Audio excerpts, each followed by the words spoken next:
começar a nossa 8ª aula, então, falando agora sobre vírus. Lembra que na aula passada eu falei para vocês que nós íamos falar sobre alguns reinos, né? Íamos trabalhar os reinos, né, que nós temos atualmente. E nós íamos estudar vírus, reino Monera, protista, Fuji, enfim. E falei para vocês que os vírus não estão caracterizados, classificados dentro de nenhum reino específico, porque eles são organismos diferenciados, com uma estrutura diferenciada. Então, nós vamos estudar primeiro os vírus e depois a gente começa a estudar aí os outros reinos que existem, tá bom? Os reinos propriamente ditos aí. Então, bora começar falando sobre vírus. Alguém já viu um vírus em algum momento da sua vida, em algum livro, né? Os vírus, gente, eles são estruturas microscópicas, tá? Eles não apresentam organização celular e por esse motivo, eles não são classificados dentro de nenhum reino específico, tá? Porque eles não possuem, eles são formados, gente, apenas por material genético, os vírus, tá? E eles, dá uma olhada na imagem aí, material genético, e eles são envolvidos por uma cápsula de proteína chamada capsídeo. Alguns vírus têm estruturas para aderir às células, para se prender às células, como é o caso do vírus bacteriófago, que tem cauda e fibras da cauda que interagem com estruturas bacterianas. Certo? Vocês estão visualizando bem a imagem aí? Acompanha aí as estruturas que eu tô falando, tá? Os vírus, eles só conseguem se reproduzir no interior de células vivas. Por isso, são considerados parasitas obrigatórios. Se eu colocar um vírus numa superfície, numa mesa, numa cadeira, o vírus que está no ar, ele não consegue se reproduzir ali, se replicar ali. Para que ele se reproduza, é preciso que ele entre em uma célula, seja humana ou uma célula de qualquer outro ser vivo aí, para que ele consiga se reproduzir, se desenvolver, tá bom? E se o vírus ficar muito tempo exposto em uma outra superfície que não seja célula de um ser vivo, ele vai acabar morrendo, ele tem uma vida útil aí curta e ele vai acabar morrendo, ok? Então, ele precisa rápido encontrar um hospedeiro, uma célula, para que ele possa sobreviver durante um período maior, um tempo maior, ok? Como não são formados por célula, gente, os vírus, eles não se encaixam, como eu falei para vocês, né, em nenhum reino que eu comentei no finalzinho da aula passada. Então, eles não são considerados seres vivos, porque eles não conseguem aí se encaixar em nenhum daqueles reinos, nem no protista, nem no Monera, nem do reino Fungi, nem Plantae, nem Animalia, tá? Como acontece, vamos entender um pouquinho como acontece, como funciona e como ocorre a reprodução viral e as viroses, que constantemente a gente ouve falar, né? Tá dando uma virose nesse período aqui, vamos ter cuidado, enfim. Fora do ambiente intracelular, ou seja, fora da célula, os vírus, eles não manifestam nenhuma atividade, eles são completamente inertes, né? Eles não funcionam, não servem para nada. Entretanto, quando eles entram em contato com uma célula hospedeira, um único vírus que entrar dentro de uma célula pode originar milhões de novos indivíduos em apenas algumas horas, tá? Os vírus, eles causam doenças ou infecções chamadas de viroses, né? Porque causadas por vírus, e eles podem parasitar, esses vírus podem parasitar animais, plantas, outros organismos. Eles são responsáveis, gente, por inúmeras doenças que existem no meio dos seres humanos, entre os seres humanos, como a cachumba, a rubéola, a raiva, o sarampo. Todas essas, a hepatite infecciosa, a dengue, gripe, resfriado, poliomielite, todas essas doenças são causadas por vírus. Febre amarela, AIDS, todas elas causadas por vírus, tá? E observa aí a imagem, eu vou colocar para vocês, de replicação viral. O vírus, ele vai entrar em contato com uma célula bacteriana, né? Aí, no caso, o exemplo é uma célula bacteriana. E ele injeta na célula bacteriana o seu material genético, tá? O material viral. E a partir do momento que esse material viral entrou na célula bacteriana, ele vai se misturar ao material genético da célula bacteriana. E o vírus vai começar a se replicar lá dentro, a se reproduzir. Em um dado momento, quando ele já se reproduziu, ele sai dessa célula hospedeira, causando a morte da célula, né? E ele migra, ele sai da célula hospedeira e vai passar para outras células que estejam ao redor. É muito rápido a replicação viral, tá? Mas para combater a replicação viral, o vírus, nós temos uma arma, que é a vacinação, né? Todos nós aqui já tomamos vacina, desde bebês a gente toma vacina, a gente vai ao posto tomar vacina, né? Sempre tem campanha e bebês têm que tomar todo mês ou de 2 em 2 meses, dependendo de qual vacina tá tomando vacina. A vacinação, ela serve para prevenir uma doença, né? Ela não vai tratar a doença, mas ela vai prevenir doença. Então, por exemplo, a varíola, que é uma doença que afetou a população brasileira assim, de forma muito grandiosa há um tempo atrás, e foi um grande problema há um tempo atrás, hoje em dia já não é mais, né? A varíola é uma doença muito grave. Ela é causada por vírus também, assim como gripe e as outras doenças que eu falei mais acima, cachumba, sarampo, enfim, são causadas por vírus. E no Brasil ele viveu um surto de varíola, assim como outros países também viram um surto de varíola durante um período aí da história. A varíola provoca erupções vulcânicas pelo corpo. Frequentemente, pacientes morriam dessa doença porque não tinha tratamento, não tinha vacina. E os chineses, muito tempo antes da invenção da vacina, eles trituravam as cascas de feridas de varíola e sopravam o pó através de um canudo de bambu nas narinas das crianças. Era a forma que eles encontravam aí, gente, para a criança desenvolver anticorpos e ser protegida e não pegar a varíola, né? Antes não existia vacina, então eles faziam dessa forma aí. Já no finalzinho do século XVIII, um médico britânico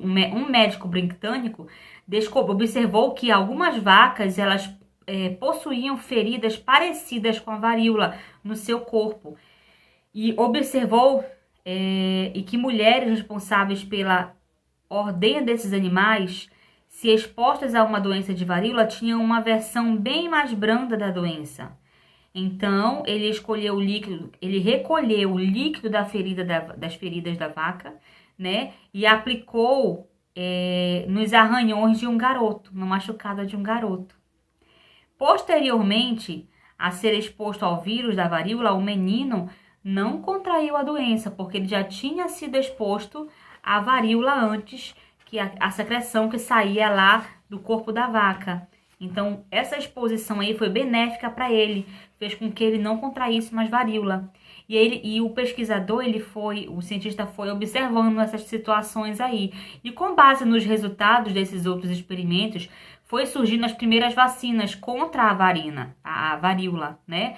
As vacinas, então, são meios de prevenção de doenças, tá? De algumas doenças. O termo vacina aí vem do latim vacinius, que significa vaca, animal do qual Jenner retirou os vírus da varíola.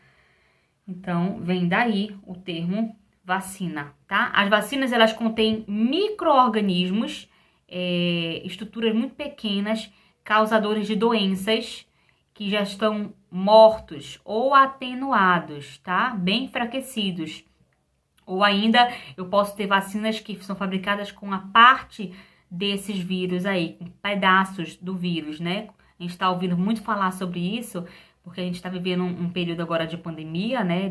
Por causa do coronavírus e constantemente tem pesquisas aí falando sobre as vacinas e existem várias vacinas contra a Covid e cada uma delas é feita de forma diferente. Algumas com vírus atenuado, algumas com vírus morto, algumas com pedaços de vírus, né? Existem várias tecnologias aí. E qual é a função da vacina? Ela vai ser aplicada no nosso corpo o nosso corpo vai reconhecer aquela substância como algo estranho, vai produzir anticorpos para combater aquela substância ali, aquele vírus.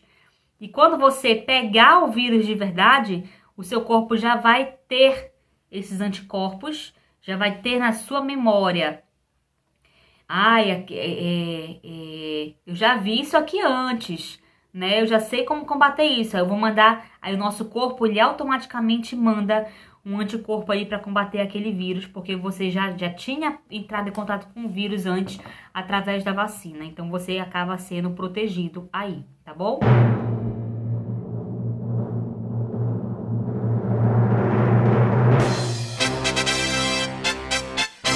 Vamos começar a falar agora sobre o primeiro reino, né? Que seria aí o reino Monera. Falamos sobre os vírus, já entendemos um pouquinho como eles se comportam. Agora vamos falar sobre o reino dos Moneras, o primeiro reino que a gente vai estudar hoje, tá? Vamos falar só sobre ele e na aula que vem a gente conclui falando sobre os outros reinos, ok? O reino dos Monera, gente, eles vão reunir organismos unicelulares, como eu falei na aula 7, e procarióticos. O que são organismos unicelulares? São aqueles que possuem apenas uma célula, e procarióticos não possuem carioteca, a membrana que envolve o núcleo. Então, os organismos do reino Monera são organismos simples. Eles têm como representantes as bactérias e as árqueas, tá? São dois representantes aí, vejam na imagem, do reino Monera. Há poucas décadas atrás, com o avanço das pesquisas, foi possível diferenciar esses dois tipos de seres procarióticos que passaram a ser classificados em dois domínios diferentes. Então, aí as árqueas, que é essa imagem que vocês estão vendo aí, e as bactérias. A gente vai estudar as duas, tá bom? As árqueas, gente, são encontradas em diversos ambientes. Eu tenho várias situações que vou encontrar esses organismos chamados árqueas. Muitas delas conseguem sobreviver em ambientes com condições extremas, como os pântanos, onde há baixa disponibilidade de gás oxigênio, conseguem sobreviver nas salinas, onde existe grande concentração de sal, e poças de origem vulcânica, onde a temperatura é muito alta. As árqueas, então, são organismos procarióticos, assim como as bactérias, porém eles diferem delas significativamente em relação a outras características, como a composição genética. Então, por aí a gente consegue perceber que as árqueas, elas sobrevivem em situações extremas, né? De extremas dificuldades que nós não sobreviveríamos, mas elas sobrevivem, estão adaptadas a esse meio aí. E as bactérias? Essa imagem aí, eu tenho bactérias, elas são encontradas em diversos ambientes. As bactérias podem viver dentro de outros organismos, ser parasitas, ou podem viver no solo, livres, né? Se locomovendo ali pelo solo. Podem viver também em água doce, em suspensão no ar ou em associação com outros seres vivos. Então, as bactérias, gente, elas não vivem somente dentro do nosso corpo ou dentro do corpo de outros seres vivos. Elas podem viver também ao ar livre, né? Ao nosso redor, em todos os lugares, eu tenho a presença de bactérias. E no nosso corpo existem muitas bactérias, inclusive bactérias que são boas. O nosso intestino, ele possui bactérias que ajudam a digerir alimentos, né? Então, nós não estamos livres, não tem como a gente querer estar livre de bactérias. Nós sempre vamos tê-las em nosso corpo. Algumas vão servir para nos ajudar a executar funções importantes no nosso organismo aí, ok?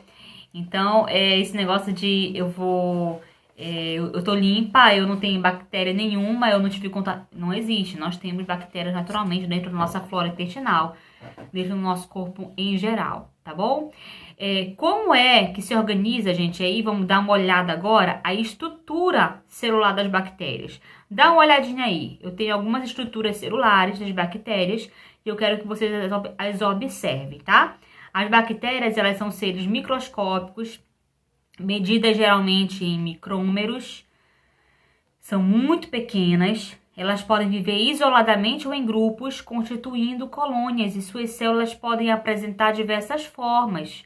A primeira delas que eu coloquei aí é um coco, que possui formas esféricas.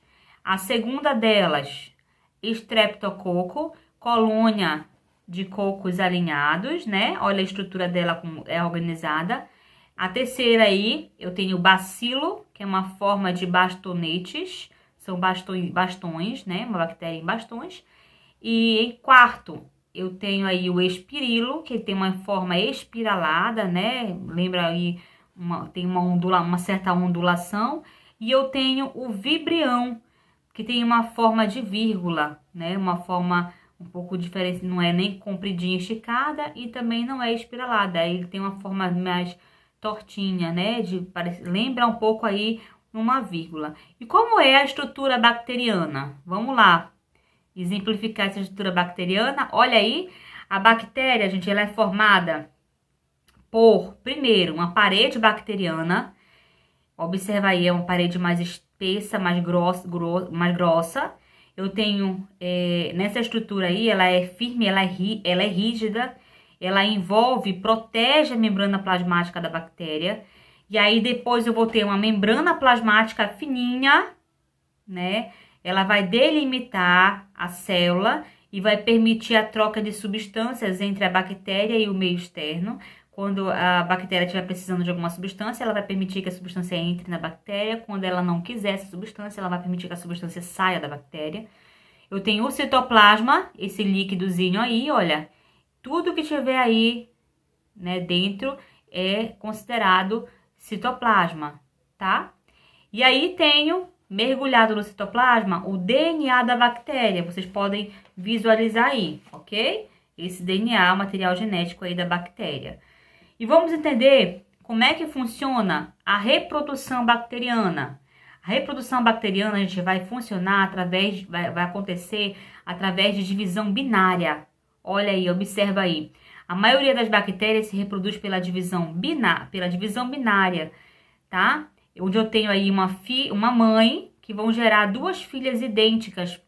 Por meio desse processo, denominado divisão binária, as bactérias podem se reproduzir rapidamente, caso não existam limitações de alimento ou de outros recursos necessários para o seu desenvolvimento, ela vai se reproduzir muito rapidamente aí, tá bom? Em condições aí, em questões aí de minutos, né? De 24 horas no máximo, você já tem uma grande quantidade de reprodução aí de bactéria, tá bom? As bactérias, elas estão presentes na cadeia alimentar.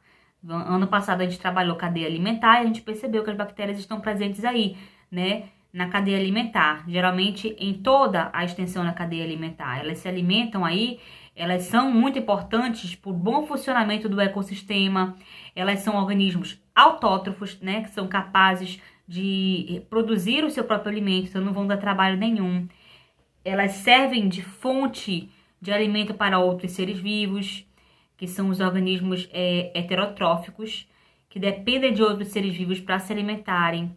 Elas podem ser, por exemplo, decompositoras ou parasitas, né? As bactérias, no caso aí. As bactérias, elas podem ser classificadas de 4 formas diferentes, tá? A primeira delas aí, gente, são as bactérias autotróficas fotossintetizantes. Dá uma olhada aí na imagem. Como as cianobactérias, elas vão apresentar o pigmento clorofila, que dá uma cor esverdeada para elas, que é fundamental para a realização da fotossíntese. Com as algas, no reino dos protistas, elas produzem grande parte do gás oxigênio do planeta e habitam principalmente em ambientes aquáticos. As bactérias autotróficas quimiosintetizantes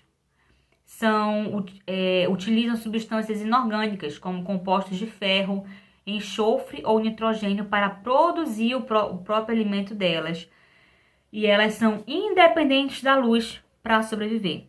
E em terceiro lugar, eu tenho aí as bactérias patogênicas, que podem causar diversas doenças ao ser humano e a outros seres vivos. Essas doenças podem ser relativamente simples, como uma simples acne, uma cárie dentária, ou mais graves, como a hanseníase, a meningite, o tétano, a cólera, a leptospirose, a febre tifoide. E algumas dessas doenças podem ser prevenidas com vacina, como nós falamos anteriormente, enquanto outras só podem ser tratadas com antibióticos mais fortes, que é o que vai levar a morte dessas bactérias aí. E temos as bactérias decompositoras. Elas participam do importante processo de decomposição da matéria orgânica, como o resto de folhas, organismos mortos e fezes, tá? E em substâncias mais simples que podem ser novamente incorporadas à cadeia alimentar. Então, nós temos aí essas 4 classificações aí das bactérias para a gente fixar e entender, dar uma olhadinha com carinho aí e estudar melhor esse ponto aí, tá bom? Na aula que vem, nós vamos falar sobre o reino protista. E forte abraço para vocês, bom estudo aí.